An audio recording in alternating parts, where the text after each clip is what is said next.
When a relative of Charlotte's turned 18 years old, there also happened to be a presidential election. And I remember asking this relative of Charlotte's who the vice president currently was. And she did not know. She did not know who the second in charge was. And yet our country was saying, you are now capable of deciding who will be the next president. Today's text begins with this statement. Now a new king arose over Egypt who did not know Joseph.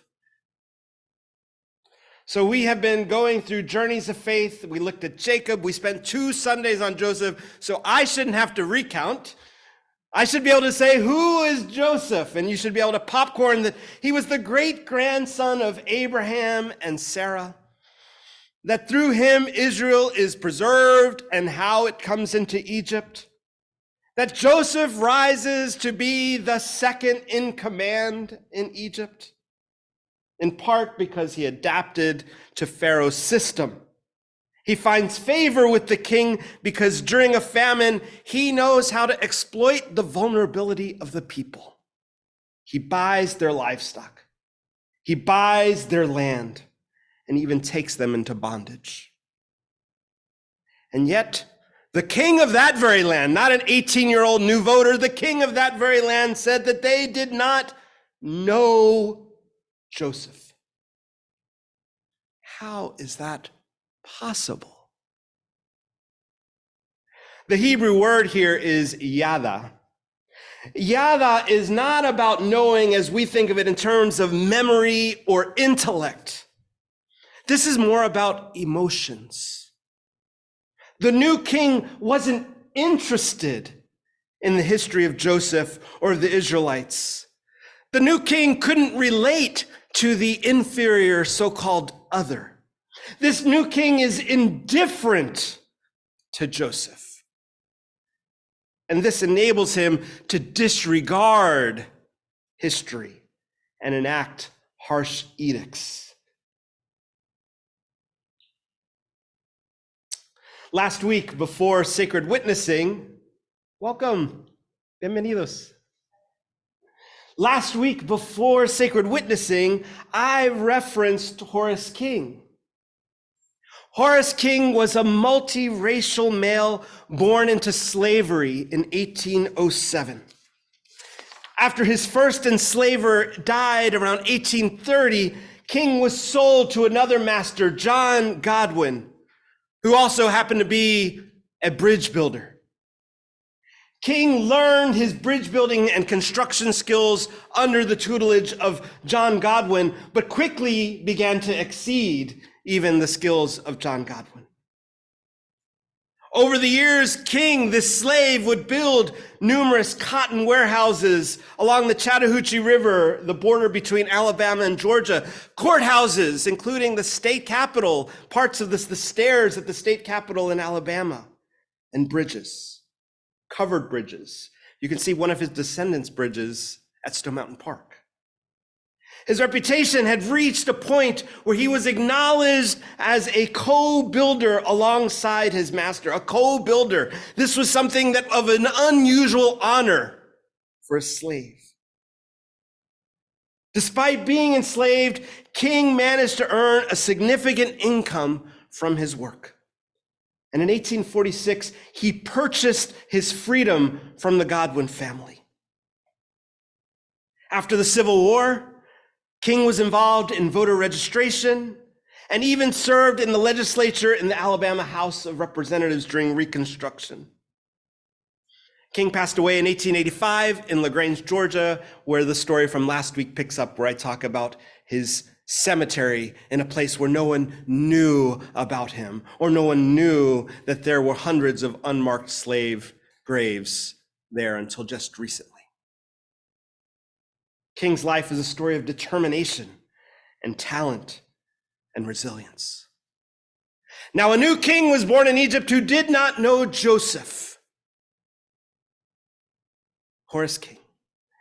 Now, a new king was born in Georgia. A little over 40 years after the death of Horus King, a new king was born right here in Atlanta.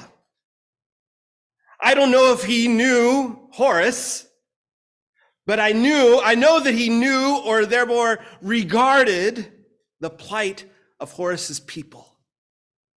And this new king knew the stories of Joseph and Moses quite well.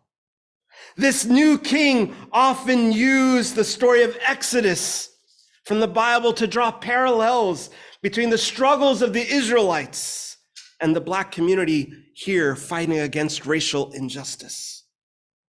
This king knew that the Exodus narrative could serve as a framework for understanding their own struggles, their enduring hardships, and their fight for freedom. This new king assured their followers that just as God had liberated the Israelites, God would also support their struggle for racial equality if they fought as a unified, nonviolent group. This new king evoked the Exodus story because he knew that a part of not knowing was to dismember the marginalized. But in order for there to be unity and power in numbers, there has to be a remembering. I hope you're catching this. That to know is to remember, and to disregard is to dismember. And what powerful tool is there for the dismemberment of people for exploitive purposes than that of fear? Fear is a powerful tool that fuels the disregard and separates us from one another. Dr. Dolores Albarracin of the University of Illinois says, fear, like hope, can be very motivating and not inherently bad. The challenge is to identify when fear is being used deceptively. And that's the key point here. And not that fear in and of itself is inherently bad, but we have to be wise enough to know when it's being used deceptively. So let me reread a part of today's text and see if you can hear the politics of deceptive fear come from the spin doctors of Pharaoh. And feel free to raise your hand when you hear deceptive fear coming from these spin doctors. He, being Pharaoh, said to his people, "Look, the Israelite people are more numerous and more powerful than we.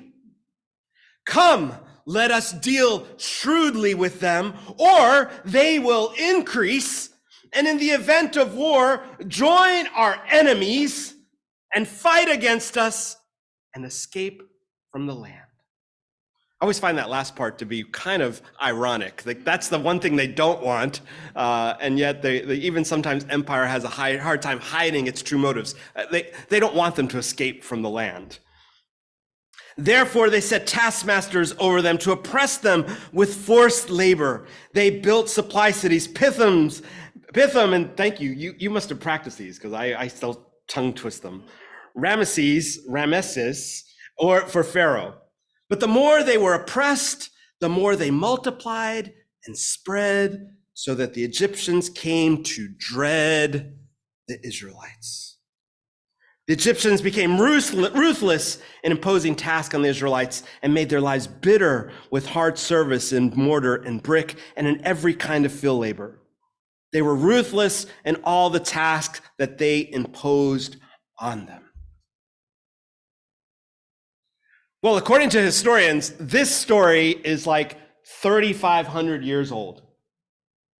So we talk about in America progress as a core value. So I know that our form of American government has progressed, that we no longer utilize deceptive fear in our political rhetoric.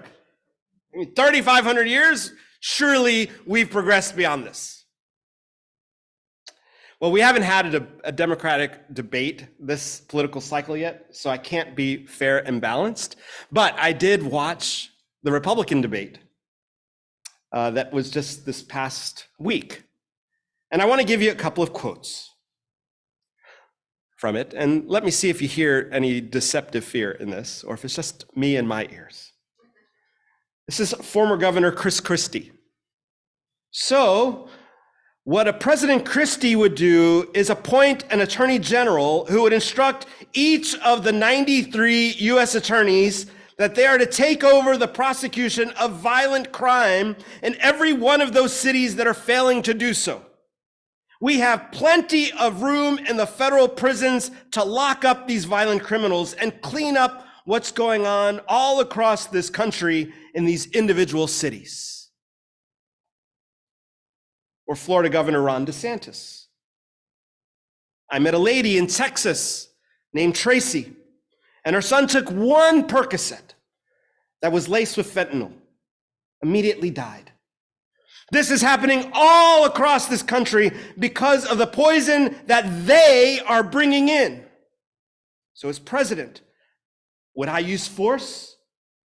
Would I treat them as foreign terrorist organizations? You're darn right I would. Or newcomer, Vivek Ramaswamy. Yes, we will stand for the rule of law. Yes, we will close the southern border where criminals are coming in every day. And yes, we will back law enforcement because we remember who we really are. And that's also how we address that mental health epidemic in the next generation that is directly leading to violent crime. Heather Holbert, the chief of staff for the Office of the U.S. Trade Representative, writes, quote, "Fear, it seems, is as American as apple pie. We have to ask ourselves whether fear-based politics might be too." Or as my patron saint, Dorothy Day, also says, "Love casts out fear. But we have to get over the fear in order to get close enough to love them."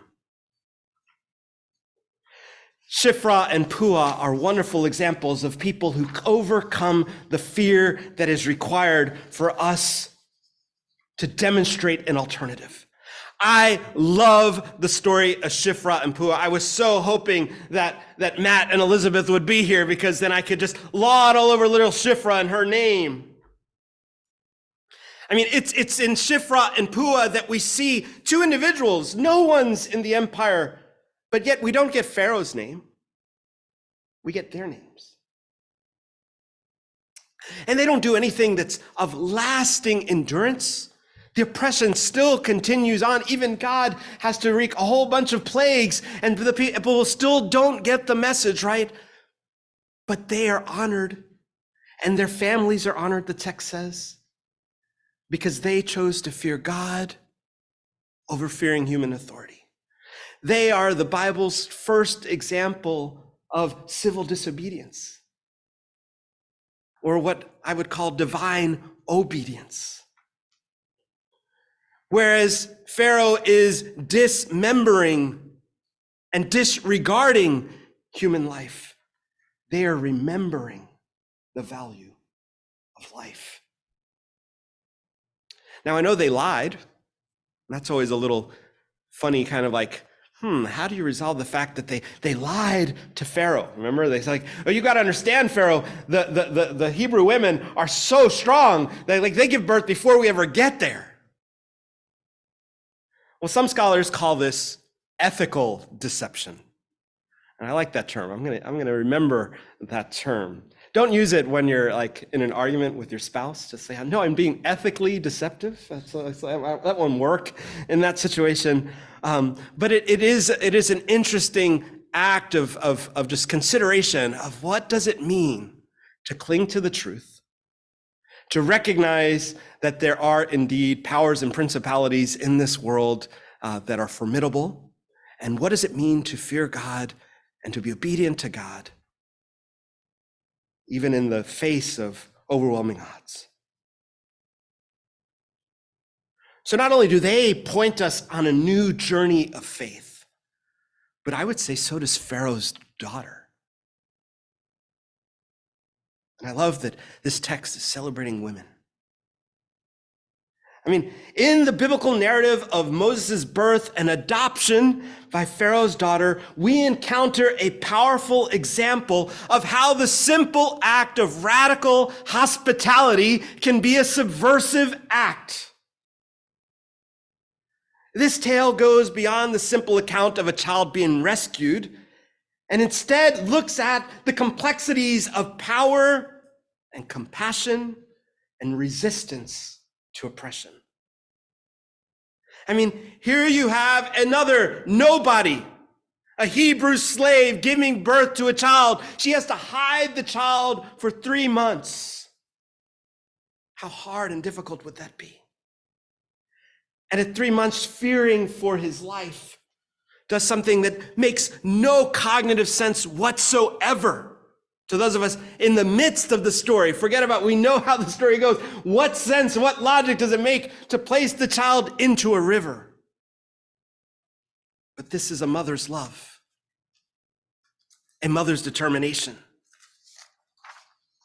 her hope that her child could survive against all odds in the face of infanticide. Somehow, miraculously, divinely, Moses is discovered by no one less than Pharaoh's own daughter. And her response is one of compassion. She knows that the child has got to be of Hebrew origin, but she chooses to adopt him as her own. And that's what you call solidarity. And that's what's at the heart, at the seedbed of radical hospitality. Just yesterday at the Grant Park House that we collectively own and that Casa Alterna currently stewards, we got to see the fruit of that radical hospitality. Perhaps we should rename that house the House of Pharaoh's Daughter, right? Because right in the midst of gentrified Grant Park are these unwanted asylum seekers from age preborn up through adult and children amongst them. And yesterday we had a wonderful birthday celebration for a young woman there who is expecting her own first child through tragic circumstances. Radical hospitality undermines unjust authorities. It challenges oppressive rules because it remembers and it humanizes. Pharaoh was intent on eradicating the Hebrew male population, but his own daughter decides to adopt one of the children that should have been eradicated to counter his own authority, as only a daughter could, right? I mean, I don't know. Marcella, I don't know. I'm not trying to point you out, but I never had a daughter, so I don't know how that works. But I know a child knows how to contradict the authority of their parent better than anyone. So this act of adopting a child from an oppressed group also creates a paradox. And reminds me of one of my favorite songs by Carrie Newcomer, who says that God speaks in rhyme and paradox. I mean, here's Moses, a Hebrew child, raised now in an Egyptian palace. So he grows up with access to education and resources and privilege. And yet, as he becomes aware of his own true heritage, he becomes a symbol of the very people his adoptive family is oppressing. Paradox. His position as an insider allows him to see the empire's injustices. I would even say that when he kills the taskmaster, he's actually just imitating that very system that he was socialized and raised up into understanding. But that God sees beyond that. And in calling out Moses, Moses is given the opportunity to align himself not just with God, but align himself with those who are oppressed and to seek their liberation. So radical hospitality is an act of welcoming and caring for those who are marginalized, even if it's at great personal risk. Hospitality is not merely a passive or charitable act. It can be an act of resistance against injustice. Shiphrah and Puah were living an ordinary life. They were ordinary people. Pharaoh's daughter wasn't living an ordinary life. She was living quite an extraordinary one. Horus King was an oppressed person, trying to do his best to live an extraordinary life in face of the odds, in spite of the odds. Martin Luther King Jr. was an ordinary person. What led to his extraordinary life? I would say that like Moses at the burning bush, King, and therefore all of us, have an opportunity to hear the voice of God. You and I get to hear the very same voice of God that spoke to Moses. You and I get to hear the very same voice of God that spoke to Martin Luther King Jr. Did you know that God's preferred pronoun is I? In Exodus, we read that God says, I am the God of your father, the God of Abraham, the God of Isaac, and the God of Jacob. I have observed the misery of my people who are in Egypt. I have heard their cry on account of their taskmasters. I know their sufferings, and I have come down to deliver them from the Egyptians. I have also seen how the Egyptians oppress them. Notice that. I. But God doesn't stop there. God breaks up the ordinariness and invites Moses to join in God's redemption. God shifts from I to therefore I send you. Now go, I am sending you to Pharaoh to bring my people, the Israelites, out of Egypt. God says, I will be with you, and this shall be the sign for you, that it is I who sent you. When you have brought the people out of Egypt, you shall serve God on this mountain. The same I am who calls Moses, who blessed Shiphrah and Puah, is calling you, is calling us, Atlanta Minnow. God is calling us out of empire, out of Egypt. God is inviting us to rethink our journey of faith. If we were reading the full text of the lectionary, today's psalm would be 124. I invite you to read it when you get home, Psalm 124. As we walk out of empire, let us remember that our help is in the name of the Lord, who made heaven and earth. It's the same Lord who guided the feet of Shiphrah and Puah and Moses, who wants to guide our feet. What could be different about Atlanta Mennonite Church because of this reality, that the God who made heaven and earth is our help? What could be different if we recommitted ourselves to allowing God to guide our feet, to guide our finances, and to guide our faith? Amen.